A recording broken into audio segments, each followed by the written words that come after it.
It's the Spiwe Show, an idea exchange empowering us to live well, live fully, and love deeply. And now, here's our host, Spiwe. We are talking to author and speaker Rob Cabito today, and our topic is the fractured life of 3743, a journey to redemption. So, Rob, my next question to you is, I spoke to a counselor once upon a time, and I asked him, how do you wrap your mind around the fact that for every person who's addicted who makes it, there are some that don't? And he said, well, for everybody, there is a point where you have to make that choice. Mm-hmm. And if you make the choice to get better, it doesn't fix it that day. But if you don't make the choice, then you continue on that downward spiral. Is there a point, or were there multiple points for you where you made that choice? That's a really good question. There were multiple points, but there was actually a day where I sat in my apartment, and I was living down in Edina, and I had this tiny little apartment, and there wasn't much furniture in it, and it didn't have much going for it. But what I was sitting on the couch, and I remember looking outside at these trees, and I can hear the birds, and it was spring, and I just remember sitting there saying, I don't want to go out this way. Mm-hmm. I don't want to have to continue to fight this battle, this obsession, this compulsion every day. There has got to be a better way. And I never put 2 feet into a recovery program. I had 1 foot in and 1 foot out. And I made a decision that day to put 2 feet in. And I've never looked back. And that was the day, that was the pinnacle moment when I was looking out of that balcony and I said, I just don't want to go through this. From the time you made that decision to the time you felt like you had recovered or you were in recovery, for maybe the last time, how long did that take? Well, the time I made the decision to stop drinking, I literally stayed in recovery. Mm-hmm. I mean, that was a decision I made. But by the time that I made that decision that I was going to stop drinking and that I was going to start taking care of myself, mm-hmm. that was about 4 or 5 months later. So the decision to stop drinking happened. I went right into recovery. And then it was about 4 or 5 months later is when I said, I don't want to continue to go through this ups and downs. I really want it to be, I want to live. Yeah. I want to live. That's it. I'm going to read something that you wrote.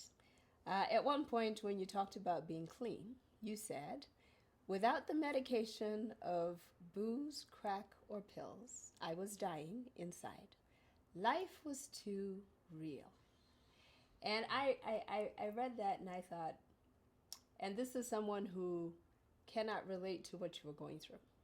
And I look at life and I go, so what does it mean when you say it was too real? What was it that you were able to disengage from because of the alcohol and the drugs that you were sort of facing at that point?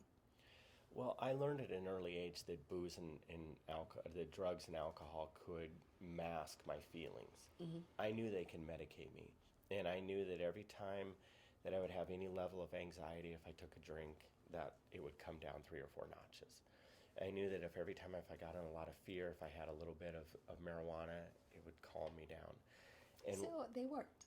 They worked famously. It's only when it stopped working when I stopped using. If it still worked, I might not be here with you.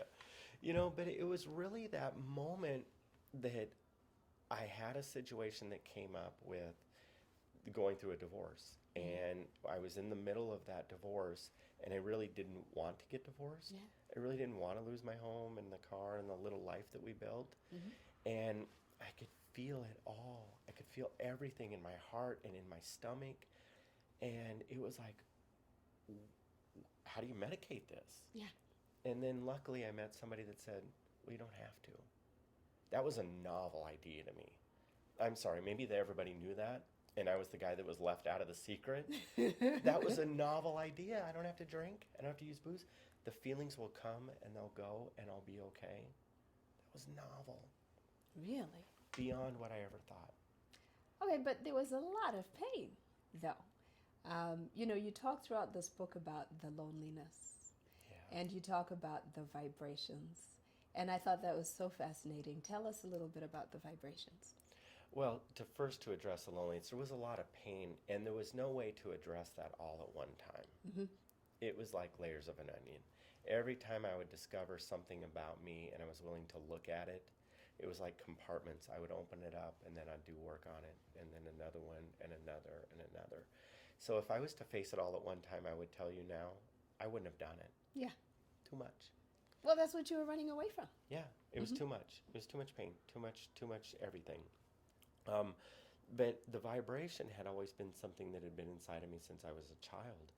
I just remember when I would look at this beautiful mountain, this Mount Shasta. I lived at the base of that, and I would feel this rhythmic kind of a vibration that would start at my feet and work its way up, and I would feel the numbness in my fingers, and it was this incredible feeling that I could feel the pulse of the mountain, the heartbeat. And every time I got away from it, the heartbeat got less. Then I would get closer to Mount Shasta and I could feel it again. And it was like that with people. I would get around certain people, and you know how you say, oh, wow, I could feel, you feel great, or that hug is amazing. Yes. That's the vibration. Okay. That's what I speak of. That's a representation of it. There's just this time where I could feel other people's feelings and their emotions, and I felt like I had to take that on, like I had to fix it in some way. And I learned later on I didn't, and that, we all have these vibrating patterns of thought and behavior. And now I understand it, and I speak about it in the book because it was so important to my journey. It was so important to talk about that, it's not just in nature, it's in all of us. It's everywhere.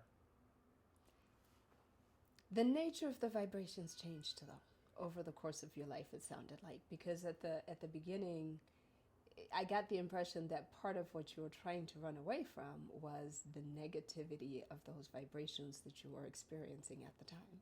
Yeah. And then it seemed like over the course of time, as you started to recover and learn who you were, then you started to experience those vibrations in a different and positive way, in a more sustained way. So it wasn't just this one experience, whereas with the mountain, and it wasn't, it sounded like you started to feel a more positive, consistent, constant.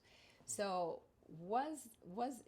did I get that correctly, or was there at the time that you were growing up and at the time that you ultimately started self-medicating, was there a constant sense of these negative vibrations that you experienced? There was, and that's very true. And the way you put it is the way I felt it and the way I lived it was my parents had a lot of negativity around them. My brothers and sisters, living on a reservation brings a lot of negativity with it. I mean, there was just a lot of guilt and shame and a lot of remorse and just a lot of negativity around it. And that's how my life was. That's how I was brought up. And it was a very heavy vibration, and it always set in the pit of my stomach. And I channeled my energy toward negative things. I channeled my energy toward drugs and alcohol and other things like that just continued with that same pattern of thought and that same pattern of behavior that brought me to a point where those vibrations, I couldn't get rid of them, so I tried to cover them up. When I learned how to rechannel my energy into a positive way and moved it from drugs and alcohol to something positive, the frequency changed. The frequency inside of me, it was no longer in the pit of my stomach, rather in my heart. The vibration was here and here. And that became a very different thing. The frequency changed, everything changed around it, what I decided to do with it. I redirected that energy, it redirected the vibration, and it moved from the stomach to the heart. So what kind of vibration do you experience now? It's a real high frequency. I mean, it's a real positive vibration. I can hear birds all the time now. I can feel things. I can smell the leaves. I take a moment. I live in this moment. And living in this moment, I don't carry the baggage from my past or the worries of the future. And that vibration today, I can share this moment with you in an incredible way. I remember the Beach Boys singing about, the good vibrations. Yeah, yeah. That's what you're feeling Yeah, now, right? right, The good yeah. vibrations. Okay, so now one would think that when you changed the course of what you were doing and you started getting positive results, that would have been encouraging. And so I'm going to read something you wrote about that very thing. You said, as things got better, I became more fearful just as I did when things got worse. And I thought, well, isn't that interesting? Because then, it made me wonder, so what is the positive reinforcement that you can have when you're trying to recover and find your way out of that kind of addiction? Because on the one hand, it's like, I assume you recognize that the drugs weren't working because you were losing more than you were gaining. But then at the same time, when things went well, when you got the car and the house and the kid and the job, the stable job that now turned into this career, it didn't have the impact of making you say, oh, yes, this is great. I'm never going to go back to that again. Now you're fearful. Yeah, it's a really odd dichotomy because, like you said, things were really well, or things were really bad, and I was using, and things are really good, and now I'm using again. It's like I always had this self-esteem was very, very low. And kids that come from child abuse, whether it be sexual, mental, physical abuse, typically have a low self-esteem, and I was one of those people. So when things would go really well, I thought the other shoe was going to drop at some point. Because you didn't deserve it. I didn't deserve it. Okay. I didn't feel like I deserved it. I didn't feel like it was part of my life. And so at some point I would look at it and go, it's going to blow up anyway. It's not going to last. Yeah. It never does. And I didn't know that I was having an influence on it lasting. It never did because you did not believe it would. That's right. It wasn't sustainable here. So when did it become sustainable for you? After I did a Sundance, I was at, I did this Native American ceremony down in New Mexico.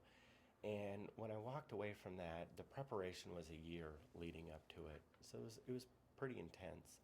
And when I walked away from that, I knew that if I could do that, I could do anything. Yeah, it was pretty intense. And so I knew at that moment that I can start doing things in a positive way, and then if I kept doing them, more positive things were coming to me and more positive things were happening, and there really wasn't this other shoe. That was a mentality. It wasn't real. And at some point in that ceremony, I stopped believing what was going on in my head. I had this whole system built in my head of the way life was supposed to be. Yes. And doing that ceremony started dismantling that. And the way life was supposed to be was the way life had been up until that point. Yep. And my belief system started becoming dismantled. And when it started breaking down, and I started seeing these other positive results, like my job and my school and my relationship with my ex-wife and my son and relationships with other men, and it started developing. And all of a sudden it's like, wow, I have a lot of positive things happening. And it's happening here first. And it doesn't have to fall apart. Yeah, and there was no reason for it to fall apart. And so that was quite a big change for me. Other than you. Yeah. Thank you for joining us on The Spiwe Show. Visit thespiweshow.com for content and other episodes. Join the fan page at facebook.com/The Spiwe Show.